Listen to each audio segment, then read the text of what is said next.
આજની ધર્મકથા. પ્રણામ. 64 પ્રકારી પૂજા, 8 કર્મની વાતો.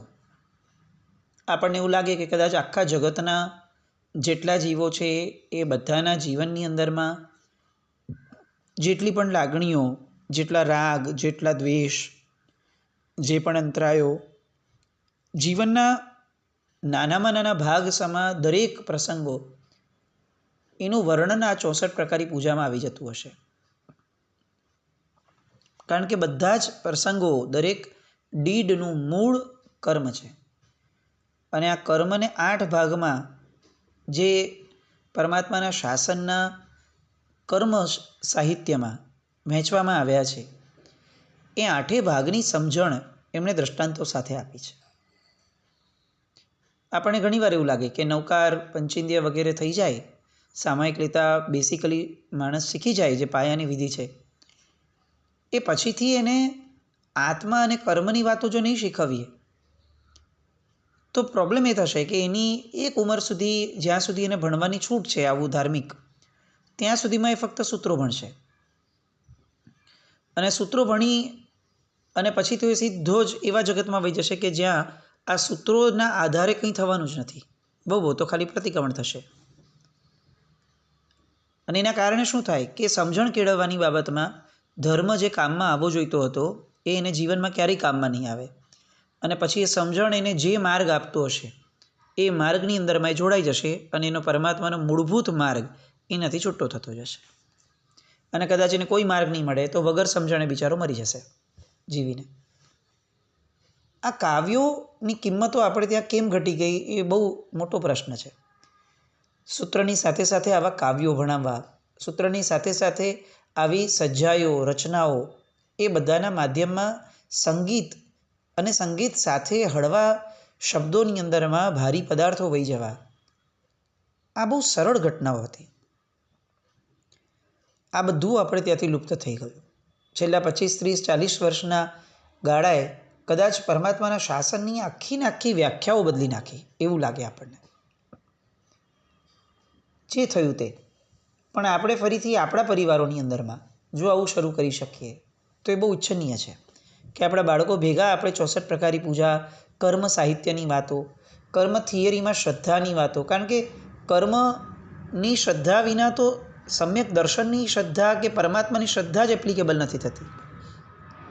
હું ભગવાનને માનું છું નાનપણથી, પણ જેવું મારા જીવનની અંદરમાં કોઈ એક નબળું કાર્ય થયું અથવા નિષ્ફળતા આવી એટલે તરત જ મારો વિશ્વાસ ઉઠી ગયો. અને એમાં કોઈકે કીધું કે જો આ દેવદેવીઓ છે ને એની પાસે જવાથી બધું સારું થઈ જાય છે, અને હું ત્યાં વયો ગયો. શું થયું? મેં મારો મૂળભૂત માર્ગ છોડી દીધો. કેમ? કારણ કે મૂળમાં જે કર્મ થિયરી સમજવા જેવી હતી મારા ધર્મની, મેં સમજી જ નથી.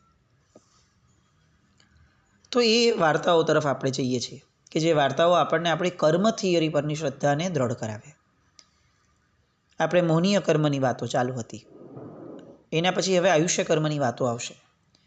પણ પહેલાં મોહનીય કર્મને લગતી 2 નાની કથાઓ, એ કથાઓને આજે જોવાનો પ્રયત્ન કરીએ. નામ બહુ પ્રચલિત છે, જેમનું નામ દરેક પર્યુષાળાની અંદરમાં દરેક જગ્યાએ લેવાતું હોય છે. અઠ્ઠમ નામનો જે આપણો કર્તવ્ય છે, અઠ્ઠમ નામનું, એ કર્તવ્યમાં જેમનું આલંબન અપાય છે એવા નાગકેતુ. એ આગલા ભવની વાતો તો આપણને ખ્યાલમાં છે. હવે એ નાગકેતુના ભવની અંદરમાં એમણે અઠ્ઠમ કર્યો, એ બધી વાતો પણ આપણે પર્યુષાળાના પર્વના પ્રવચનની અંદરમાં સાંભળીએ છીએ. હવે ચંદ્રકાંતા નામની નગરી હતી. એ નગરીની અંદરમાં એવું થયું હતું કે રાજાએ એક નિર્દોષ માણસને દોષિત સમજી, ચોર સમજી અને એને ફાંસીની સજા કરી હતી. અને માણસને શૂળીએ ચડાવાયો ત્યારે એ માણસ રાજા પ્રત્યે અને રાજાએ આપેલી સજાને આમાંનું એક પણ વ્યક્તિ નગરનું એ ચેલેન્જ નથી કરતું, કોઈ સાંત્વના નથી આપતું, કોઈ મને બચાવવા આગળ નથી આવતું. આવા દ્વેષની સાથે એ માણસ મર્યો. જીવનમાં કંઈક ને કંઈક શુભતા કરી હશે અને એના કારણે મરી અને વ્યંતર નિકાયનો દેવ થયો. તરત જ ત્યાં જઈને અવધિજ્ઞાનનો ઉપયોગ મૂક્યો કે હું ક્યાંથી આવ્યો છું અને એને ખબર પડી કે હું તો આવી રીતે નિર્દોષ હતો અને મને ચોર ગણીને આ નગરીના રાજાએ મને સજા આપી હતી અને આ નગરી આખી એ મૂકપણે એ સજાને જોઈ રહી હતી. મને કોઈ બચાવવા નહોતું આવ્યું. મારું મૃત્યુ થયું એની અંદરમાં આ બધા જ લોકો સરખે સરખા ભાગીદાર છે. તત્ક્ષણ ચંદ્રકાંતા નગરીમાં પહોંચ્યો.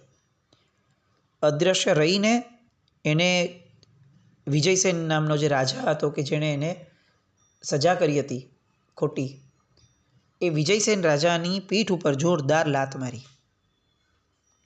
કોઈ દેખાતું નથી કોઈને પણ, અને સિંહાસન પર બેઠેલા રાજાને કોણ લાત મારે?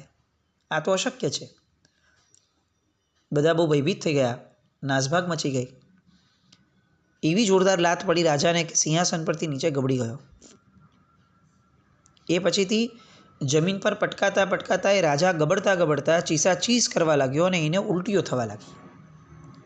દૈવી પ્રકોપ છે. સભામાં બેઠા લોકો કંઈ સમજતા નહોતા, બધા ધ્રુજતા હતા.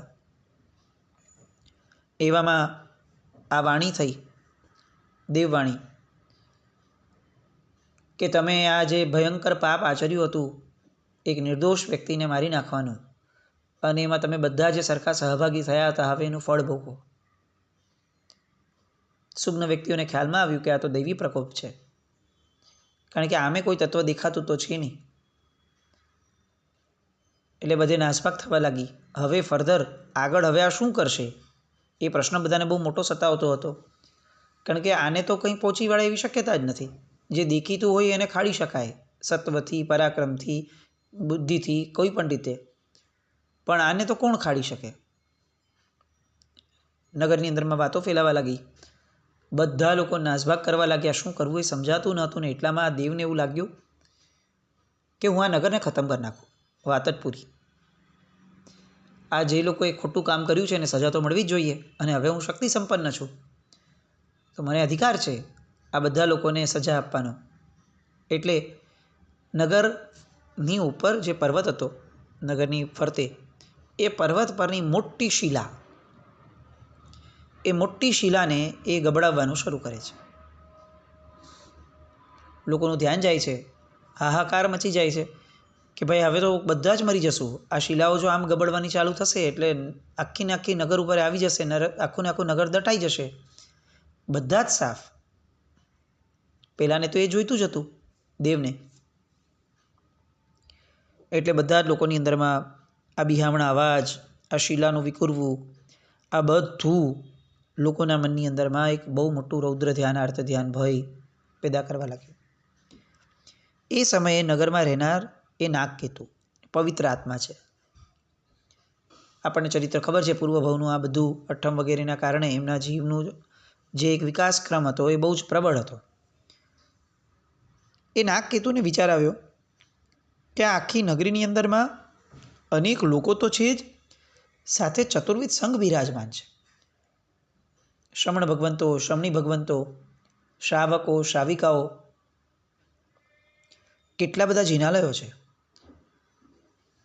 કેટલા બધા જિનાગમો છે, આગમોના ભંડાર છે, પુસ્તકાલયો છે. જો આ નગર ઉપર આ શિલા પડશે તો આ બધાનો પણ વિનાશ થઈ જશે. સાથે 7 ક્ષેત્રો પરમાત્માના શાસનના જે પૂજનીય અને પવિત્ર ગણાય છે, એ બધા જ ક્ષેત્રો એક સાથે વિનાશને પામશે. એટલે એમણે કંઈક વિચાર્યું.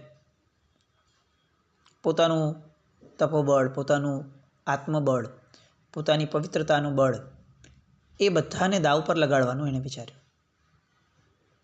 તરત જ પોતાના મહેલમાં ઉપર ચડી જાય છે, અને ઉપર ચડી અને હાથ ઊંચો કરે છે, અને વ્યંતરે જે શિલા વિકુરવી હતી એ શિલાને પોતાના આત્મબળ અને તપબળ વડે, એ ઉર્જાઓની શક્તિથી એ શિલાને એ ત્યાંને ત્યાં રોકી રાખે છે. સાંભળતા આપણને બહુ આશ્ચર્ય થાય કે આવું કઈ રીતે થઈ શકતું હશે. કોઈ દેવનો પ્રભાવ, એ કોઈ એક માણસ, સામાન્ય માણસ, એ માણસ ફક્ત પોતાની ઉર્જાઓના પ્રભાવે આવડું આખું નગર સાફ થવાની અણી પર છે, અને કોઈ એક માણસ બચાવી શકે? પણ બચાવ્યું. આ સત્ય હકીકતો છે. આ કથાઓ કોઈ કાલ્પનિકતાઓના એમાંથી આવી નથી, સત્ય કથાઓ આલેખી છે અહીંયા. અને પેલો દેવ આ નાગકેતુના તપના પ્રભાવની સામે, એની પવિત્રતાના પ્રભાવની સામે, એની ઉર્જાઓના પ્રભાવની સામે ટકી ન શક્યો અને એણે પોતાની જે શીલા હતી એ લીલાને વિકુરવી જે હતી એને પાછી સમેટવી પડી.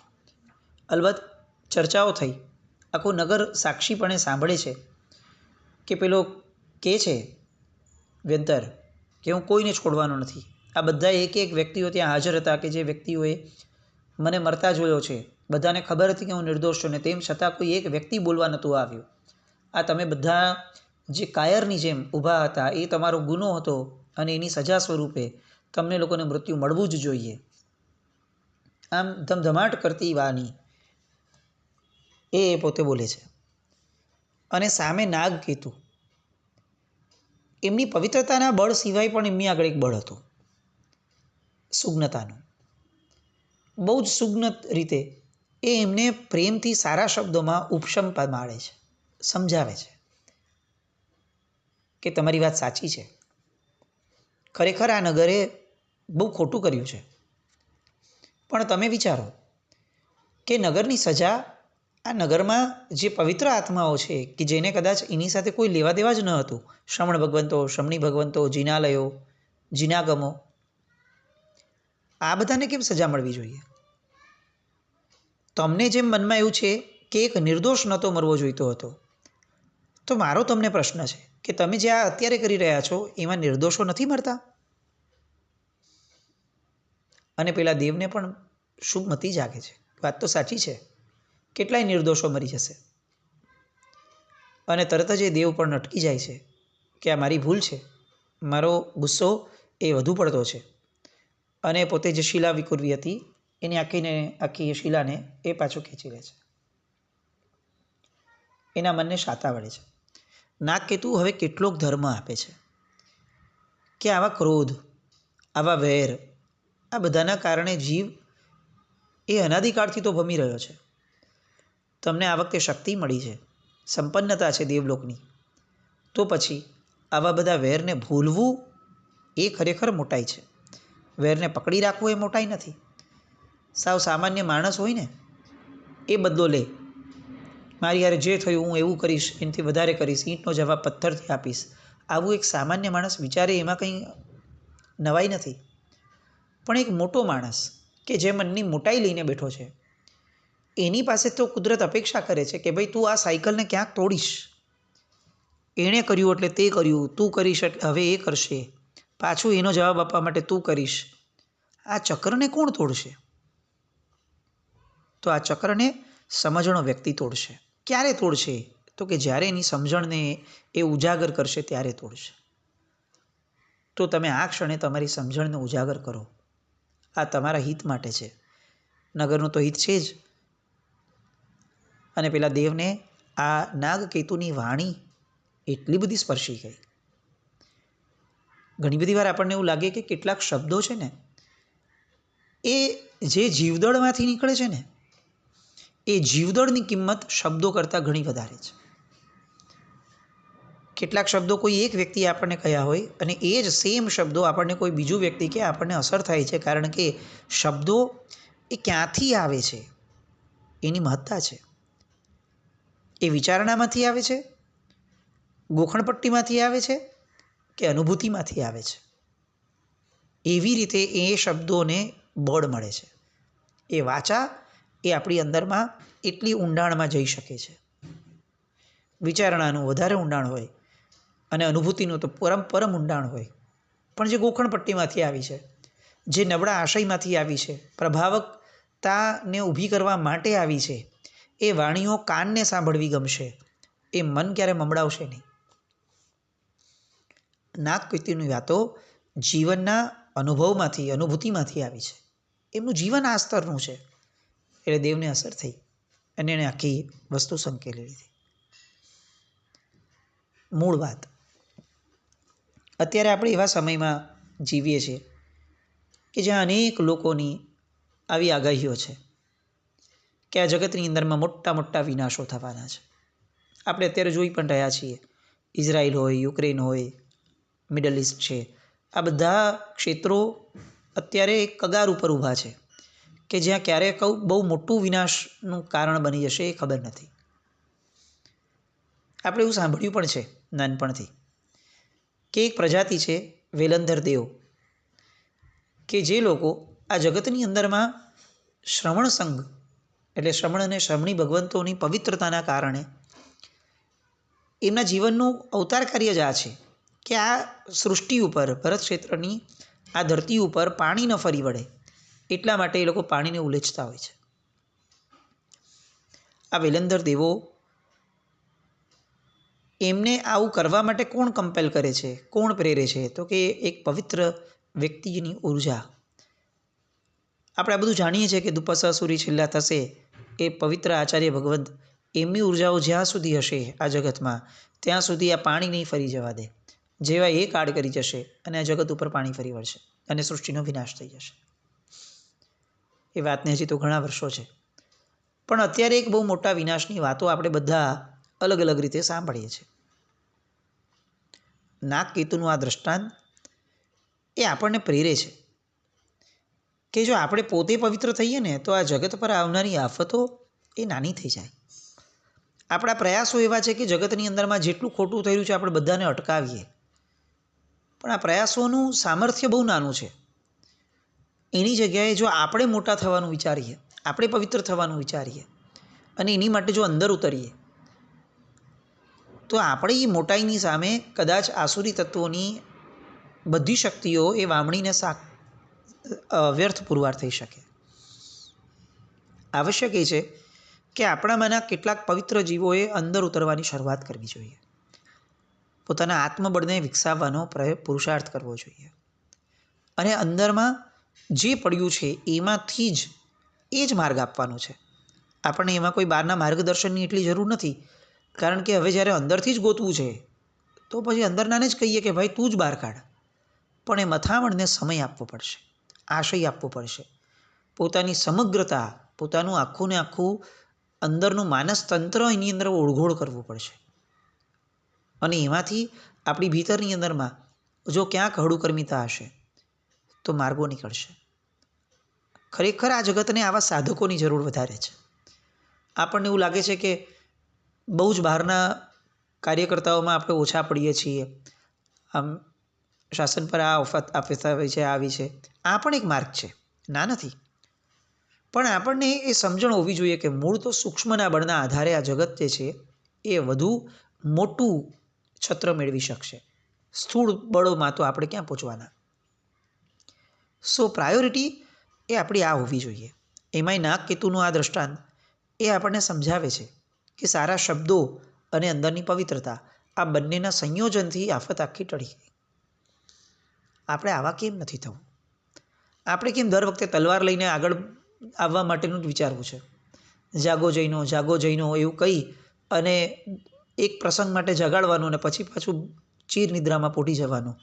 ક્યાં સુધી આવા જ રહેવું છે આપણે? ક્યાં સુધી ઉપર છલ્લા પ્રયત્નો કરી અને અર્થ વિનાની આપણી શક્તિઓની ઇન્વેસ્ટમેન્ટની ધારામાં આપણે આગળ વધવો છે? કેમ અંદરમાં ઇન્વેસ્ટ નથી કરવું? લોકોત્તર શાસન મળ્યું છે, જે ભીતરી જગતને પ્રગટ કરાવવા માટે જ જે ઉજાગર થયા હતા એવા 24 આત્માઓનું આપણને છત્ર મળ્યું છે.